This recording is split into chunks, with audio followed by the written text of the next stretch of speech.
আন্তর্জাতিক বাণিজ্য এক অস্বস্তিকর পরিস্থিতির মুখে পড়েছে ভারত।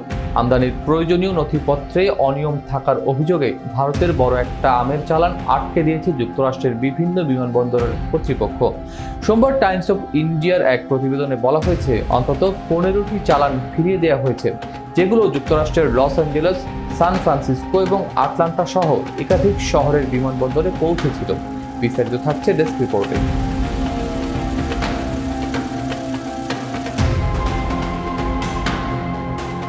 প্রতিবেদন থেকে আরও জানা যায়, আমগুলোর গুণগত মান নিয়ে যুক্তরাষ্ট্রের সংশ্লিষ্ট কর্তৃপক্ষের আপত্তি ছিল না।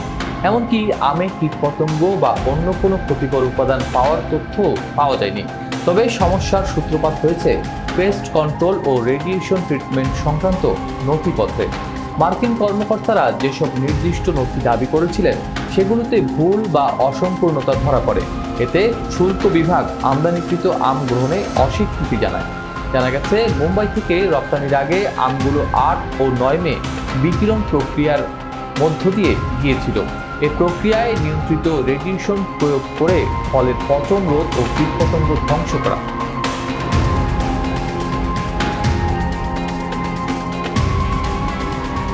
কিন্তু সঠিকভাবে সেই প্রক্রিয়ার দলিল উপস্থাপন করতে না পারায় পুরো চালান আটকে যায়। এই ঘটনার ফলে ভারতের আম রপ্তানিকারকদের বড় ধরনের আর্থিক ক্ষতির মুখে পড়তে হয়েছে। টাইমস অফ ইন্ডিয়া বলছে, চালানগুলো ফেরত পাঠাতে হলে উচ্চ পরিবহন ব্যয় গুনতে হবে তাদেরকে। আবার যুক্তরাষ্ট্রে ফেলে রাখলে সেগুলো পচে নষ্ট হওয়ার সম্ভাবনা রয়েছে। এই দোটানার মধ্যে পড়ে অনেক রপ্তানিকারক ফলগুলো যুক্তরাষ্ট্রেই ফেলে রাখার সিদ্ধান্ত নিতে পারেন।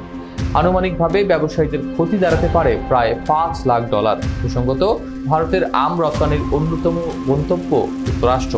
প্রতি বছর হাজার হাজার টন আম যুক্তরাষ্ট্রে রপ্তানি করা হয়, যার মধ্যে আলফানসো, কেসার ও বদ্রপুরি জাতের আম বিশেষ করে জনপ্রিয়।